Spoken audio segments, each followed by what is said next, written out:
Người phụ nữ si tình bất chấp sự phản đối của gia đình, từ Hồ Bắc đến Hồ Nam để kết hôn, thậm chí là bất chấp nguy cơ bị mù lòa, cô vẫn quyết tâm sinh con cho chồng. Nhưng sau khi đứa trẻ chào đời, người chồng lại ép buộc cô rời khỏi nhà mà không được mang theo bất cứ thứ gì.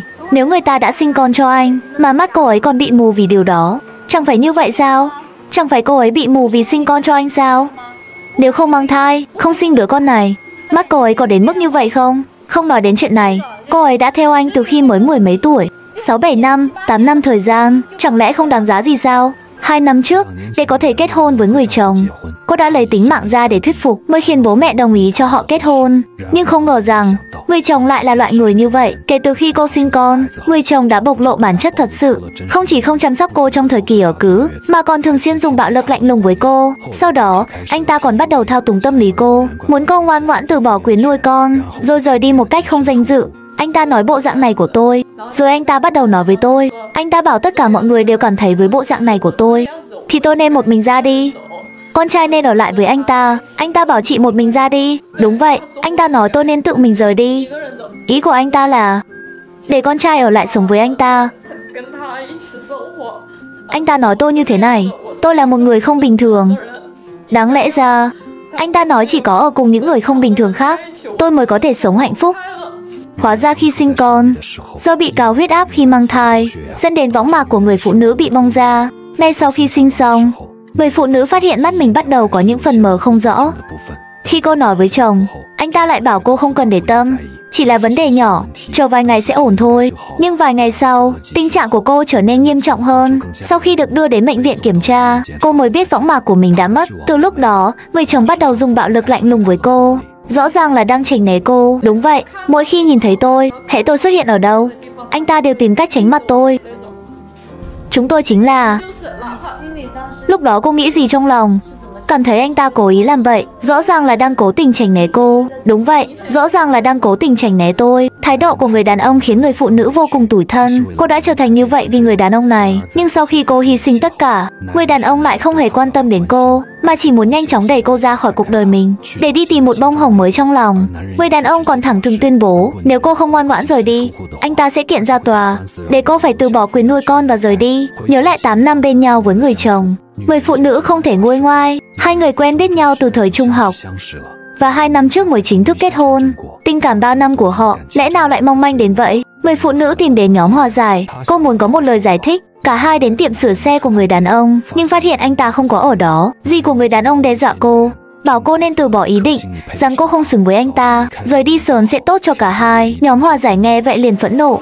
Bà cũng là phụ nữ, bà đừng nói như vậy, bà cũng là một người phụ nữ, cô ấy đã sinh con cho anh ta.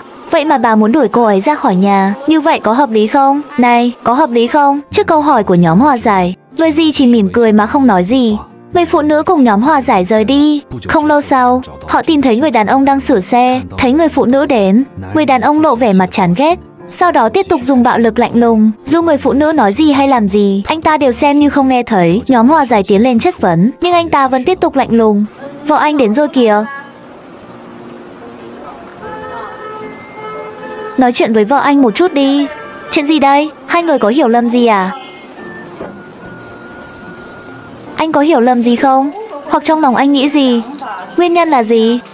Sao anh không nói rõ với vợ? Sống chung với nhau không dễ dàng gì. Nghe nói hai người đã ở bên nhau từ thời trung học. Nhóm hòa giải cố gắng khuyên Bành Bưu nói chuyện tử tế với vợ, nhưng Bành Bưu vẫn im lặng không nói gì. Sinh con có dễ dàng không? Nếu người ta sinh con cho anh, mà mắt cô ấy còn bị mù vì điều đó, chẳng phải như vậy sao? Chẳng phải như vậy sao? Chẳng phải cô ấy bị mù vì sinh con cho anh sao? Mắt cô ấy bị bong võng mạc không phải vì cao huyết áp khi mang thai sao? Nếu không mang thai, không sinh đứa con này, mắt cô ấy có đến mức như vậy không? Không nói đến chuyện này, cô ấy đã theo anh từ khi mười mấy tuổi. 6-7 năm, 8 năm thời gian chẳng lẽ không đáng giá gì sao? Chưa kịp để người hòa giải nói hết, người đàn ông đã bật chuông điện thoại, giả vờ nghe điện thoại và bước ra ngoài. Khi người hòa giải định đuổi theo để đòi câu trả lời, người phụ nữ đã ngăn lại. Cô nói lý do người đàn ông dám tuyệt tình như vậy là vì hai người chưa đăng ký kết hôn. Chưa đăng ký kết hôn. Đúng vậy, chưa đi đăng ký kết hôn. Vì lúc đó, anh ta nói tuổi chưa đủ. Giờ nghĩ lại, người phụ nữ tin rằng mình đã bị lừa. Khi kết hôn, Người đàn ông thuyết phục cô rằng gia đình anh ta rất tốt, không cần giấy đăng ký kết hôn. Cô đã ngây thơ tin lời anh ta. Không ngờ sau khi cô mang thai, bản chất của người đàn ông lộ rõ.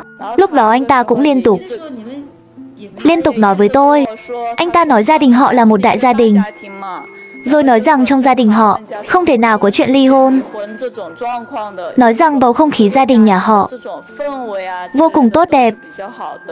Lúc đó tôi nghĩ anh ta là một người có trách nhiệm, rất đáng tin cậy, nên tôi nghĩ cũng được thôi. Cô có biết tại sao anh ta lại trở thành như vậy không? Chỉ vì cảm thấy tôi như thế này làm anh ta mất mặt, khiến anh ta không còn thể diện. Rồi có lẽ vì tình trạng mắt của tôi có thể sẽ không nhìn thấy được nữa. Nhưng thực tế, mắt của người phụ nữ có thể được chữa trị bằng phẫu thuật.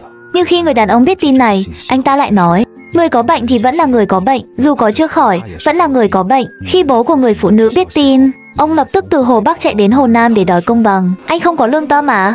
Anh nói thế nào được? Sao anh còn chưa đi? Tôi thề sẽ không tha thứ cho thằng tối như anh. Anh còn giả vờ mất mặt à? Thấy Bành Bưu lại im lặng. Bố của Lý Sương, ông Lý Chí Quân, vô cùng tức giận. Ông chỉ trích Bành Bưu vô trách nhiệm. Ông hy vọng Bành Bưu sẽ cho con gái ông một lời giải thích, cho đứa trẻ này một lời giải thích. Nhưng Bành Bưu lại bước ra ngoài cửa hàng. Vừa ra khỏi cửa, anh ta lập tức biến mất. Không lâu sau, người phụ nữ nhận được một lá đơn kiện. Người đàn ông muốn tranh giành quyền nuôi con trai. Sau đó, họ đến quê nhà của người đàn ông ở vùng nông thôn. Anh ta nói thẳng rằng, nếu tôi muốn ở bên anh ta, thì cả đời này, tôi phải sống ở quê với bố mẹ anh ta. Còn anh ta sẽ sống một cuộc sống khác, kết hôn và sinh con với người khác. Nói chung là, ý gì chứ? Ý là nếu tôi muốn ở bên anh ta, mà anh ta lại muốn cưới thêm vợ khác và sinh con, chỉ vì chúng tôi không có giấy đăng ký kết hôn. Anh ta muốn cưới 2 người vợ. Liệu anh ta có bỏ rơi cô không? Tôi không rõ. Nhưng anh ta nói, nếu tôi muốn ở bên anh ta, tôi phải sống cả đời ở quê. Vậy cô là gì? Con cô là cái gì chứ? Nghe con dâu kể khổ, bố chồng nói ông không biết những chuyện này, nhưng ông cho rằng con trai mình không làm gì sai. Nếu sai, pháp luật đã trừng trị từ lâu. Ngày 2 người ra tòa, người đàn ông không xuất hiện. Luật sư đại diện của anh ta bắt đầu bóp méo sự thật, muốn bao che cho anh ta. Nhưng người phụ nữ lập tức đưa ra một đoạn ghi âm, khiến mọi người không nói nên lời. Rồi nghe người khác nói, cô nghĩ tôi có thể chấp nhận tâm trạng hiện tại của tôi không? Công ty có thể chấp nhận tôi không? Không thể chấp nhận được. Thật ra tôi không thể chấp nhận được khuyết điểm của cô ta. Cho dù bây giờ tôi có thể chấp nhận, thì vài năm sau tôi còn có thể chấp nhận được không? Không thể chấp nhận được đâu. Khi nhìn thấy người khác, không phải vấn đề thể diện hay không, mà là vấn đề thực tế. Với bộ dạng của cô ta, tôi không thể ngẩng đầu lên trước mặt bất kỳ ai. Bây giờ nhìn thấy họ hàng của tôi cũng cảm thấy mình không thể ngẩng đầu lên nổi. Đoạn ghi âm này được ghi lại cách đây 10 ngày. Người đàn ông 23 tuổi nói rằng anh ta không muốn sống cả đời với một người phụ nữ có thể bị mù. Trước trách nhiệm, anh ta chọn trốn tránh. Luật sư đại diện của người đàn ông ngay lập tức thay đổi thái độ. Cuối cùng, đứa trẻ được giao cho người phụ nữ. Người đàn ông phải trả một lần 80.000 nhân dân tệ tiền cấp dưỡng. 80.000 nhân dân tệ hiện tại chỉ là tiền cấp dưỡng cho đứa trẻ đến năm 18 tuổi. Còn các chi phí phát sinh như bệnh tật hay học hành sau này, người phụ nữ có thể dựa vào hóa đơn để yêu cầu người đàn ông chi trả hợp lý. Người phụ nữ này, số tiền 80.000 này bao gồm những chi phí gì? Chỉ là tiền cấp dưỡng cho đứa trẻ thôi, chỉ đơn thuần là tiền cấp dưỡng. Còn nếu đứa trẻ bị bệnh tật gì đó, bệnh tật, thì có thể, nếu vượt quá mức bình thường, chi phí giáo dục, chi phí y tế, có thể yêu cầu thêm. À ra vậy, tôi hiểu rồi. Nếu anh ta chịu trách nhiệm, tôi nghĩ về mặt pháp lý, anh ta phải chịu trách nhiệm với con mình. Về mặt đạo đức, phải chịu trách nhiệm với tiền cấp dưỡng. Ở đoạn cuối của video, người đàn ông không xuất hiện nữa. Con người phụ nữ trở về nơi mọi chuyện bắt đầu. Chính tại đây, cô đã gặp người đàn ông. Cô là lớp trưởng, anh ta là lớp phó. Trở lại chốn xưa, lòng cô ngổn ngang trăm mối. Câu chuyện bắt đầu từ đây, cũng nên kết thúc tại đây. Đã xóa thì xóa dứt khoát một chút. Xóa luôn đi, xóa. Xóa hết ảnh. Xóa hết tất cả, để bắt đầu lại từ đầu. Chúng tôi cũng hy vọng Lý Sương có thể mạnh mẽ vượt qua thử thách này, kiên cường đối mặt với cuộc sống. Cũng hy vọng Bành Bưu sẽ cố gắng hết sức, thực hiện trách nhiệm của một người cha, bù đắp tốt cho đứa con của mình. Và như vậy, câu chuyện của Lý Sương đã khép lại. Lòng chúng ta không khỏi chịu nặng trước sự bội bạc của Bành Bưu, nhưng đồng thời cũng dâng lên một niềm cảm phục sâu sắc trước sức mạnh kiên cường của người phụ nữ ấy. Khi cô dứt khoát xóa đi những tấm ảnh, cô không chỉ xóa đi một quá khứ đau thương mà còn khẳng định một chân lý. Giá trị của một con người không bao giờ nằm ở sự công nhận của kẻ khác, và tình yêu đích thực phải được xây dựng trên nền tảng của trách nhiệm, chứ không phải những lời hứa hẹn sáo rỗng. Câu chuyện này, cũng như bao câu chuyện khác trong cuộc đời, là một lời nhắc nhở. Nó nhắc chúng ta rằng, đằng sau những khởi đầu màu hồng và những lời thề non hẹn biển, thứ giữ con người ở lại bên nhau qua dông bão chính là lòng can đảm và sự tử tế. Sức mạnh thực sự không phải là không bao giờ vấp ngã, mà là biết cách đứng dậy sau mỗi lần bị xô ngã, mạnh mẽ và kiêu hãnh hơn. Lý Sương đã làm được điều đó, và chúng ta tin rằng cô ấy sẽ có một tương lai tốt đẹp hơn đang chờ phía trước. Tại kênh Lạc Lạc, mình tin rằng mỗi câu chuyện đều ẩn chứa một bài học, một góc nhìn đáng để suy ngẫm. Chúng không chỉ là những thước phim giải trí, mà còn là những mảnh ghép của cuộc sống, giúp chúng ta hiểu hơn về tình yêu, về lòng người, và về chính bản thân mình.